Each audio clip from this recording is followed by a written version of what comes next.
It's hard to see their features. They're tiny, infinitesimal, so small it makes you doubt. But if you meet a Fixie, please don't let their secret out.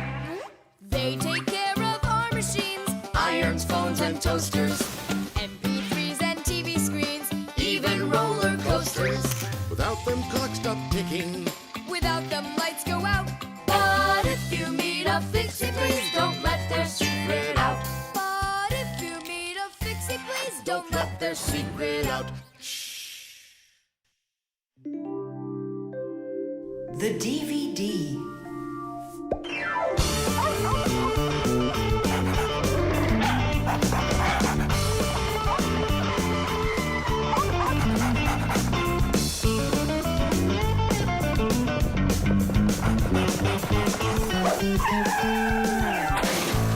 Chusaka!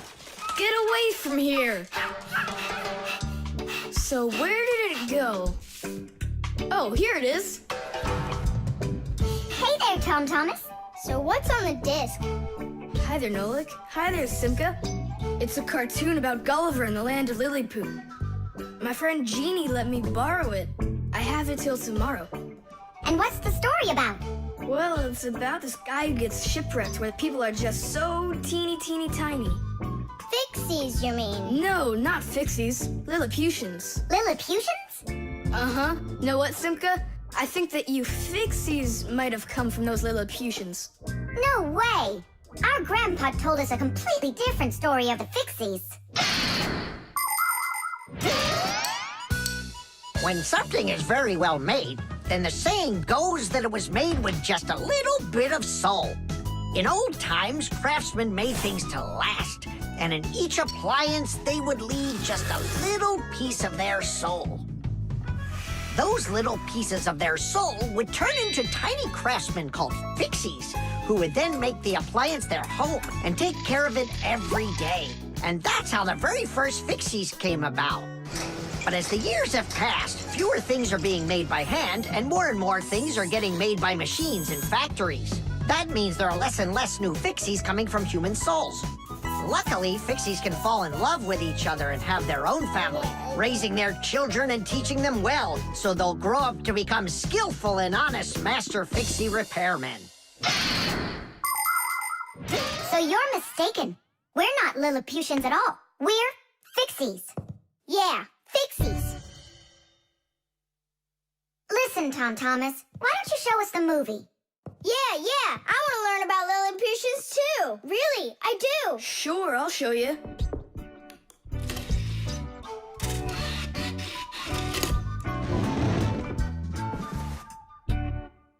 Oh no, what's going on? I broke it, I can't give her back a disc that's messed up. Don't panic. We'll take a look at it. Come lay it down over here.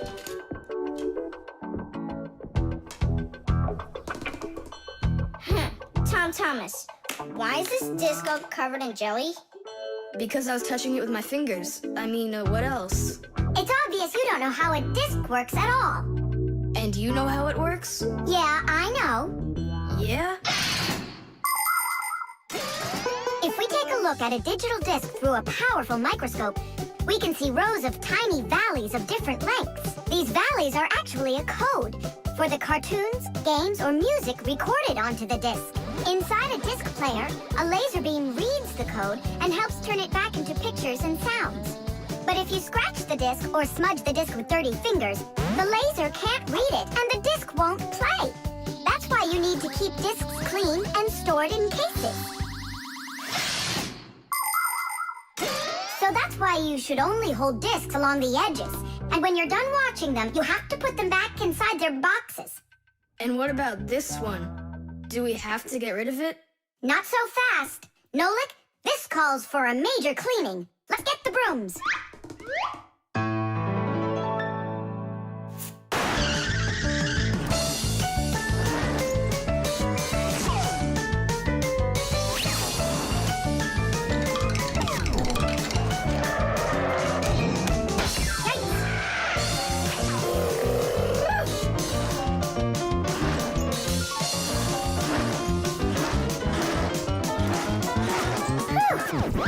Okay, Tom Thomas, you go. Now you're holding it right. Hooray! The disc works fine. Hooray! Now we can watch the movie about the Lilliputians. Hey, Gulliver, why are you sitting there? You've seen this movie already. I know in what? What? Look at that pile of discs. Where do you need to put them? Huh. In their boxes.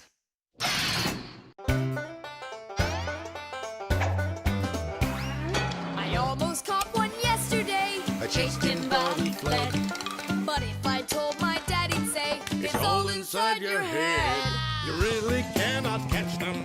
Or find their whereabouts. But if you meet a Fixie, please don't let their secret out. But if you meet a Fixie, please don't let their secret out. But if you meet a Fixie, please don't let Their secret out. The key card. Whoopa! Well, Professor Eugenius, your kennel's back in action. Tidish! Ah, why, thank you. I've been longing for a cup of tea. Yes. There's no tea left in here. Then I'll go ask Lisa if she has some. Look! Professor Eugenius! You forgot the key! The key! Don't close the door! Simka, you must be joking. That's a key. This is nothing but a plastic card. But it is a key. A special kind. It's called a key card. To open up a combination lock, you need to enter a code in the correct order. That means if you can't remember the code, you can't open the lock. But if the lock uses a key card, there isn't any code to memorize because the code is held inside the card's memory and the lock can read the code from the card. Of course, key cards don't work with any lock. They have to be smart locks that are able to read electronic codes. When the smart lock reads the correct code, it opens right up.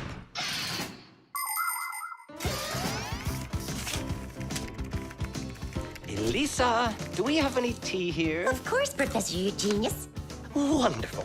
I'll take one bag then. Oh, I left my key inside the lab. Can I borrow yours? Just don't forget to give it back. Of course I'll give it back. Come on, Elisa. I got myself a tea bag. Professor Eugenius, the water's boiling. Fantastic. Ta-ra-ta-ta-ta-ta-ta. Ch-ch-chai. Wait a second. Oh no. I was supposed to give something back to Elisa. Why don't you go and ask her? Right. I'll be right back. Professor Eugenius!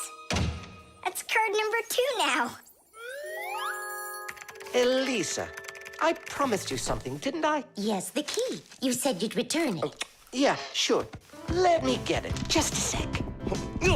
Oh, I locked it in the lab. It's terrible. How will you ever get back into the laboratory now? You see, there is one way, but it's a secret. Would you mind leaving for a couple of minutes?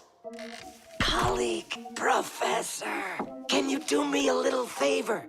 The key. I think I left it on the table. Yeah, right. It's true. So how do we solve this? I need to think about it.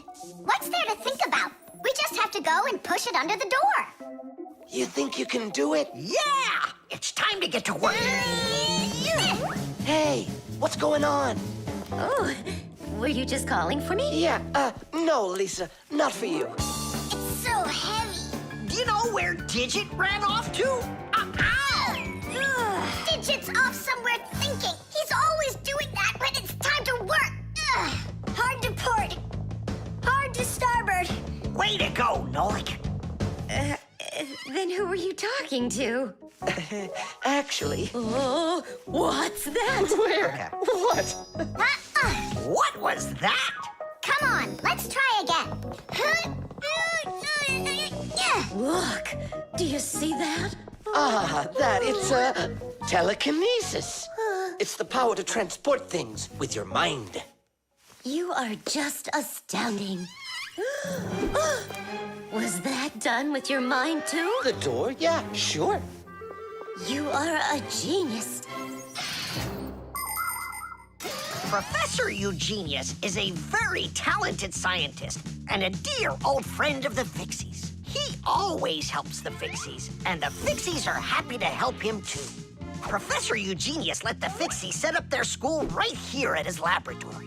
It's hard to imagine a better place for a Fixie school. People from all over the city bring all sorts of things to the laboratory to be tested, from computers, phones, and furniture to food and toys. Professor Eugenius uses his expertise to check the quality of all these different things. To help him carry out his experiment, his laboratory is filled with a variety of tools and machines. Yes, Professor Eugenius is a very smart man, but he can be absent-minded. Lucky for him, he's got us Fixies around. Thanks for everything. Sliding the keycard under the door? That was Simka's awesome idea. But the door opened wide while the card was still on the floor. That's strange. There's nothing strange about it. I'm the one who opened it. How? I climbed in the lock, that's all. Figured out how it worked, and Tadish. Very clever. That's a real Tadish. I guess that thinking before you go and fix something ought to be what we all study next.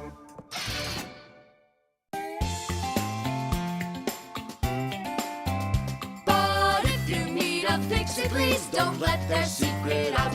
But if you meet a Fixie, please don't let their secret out.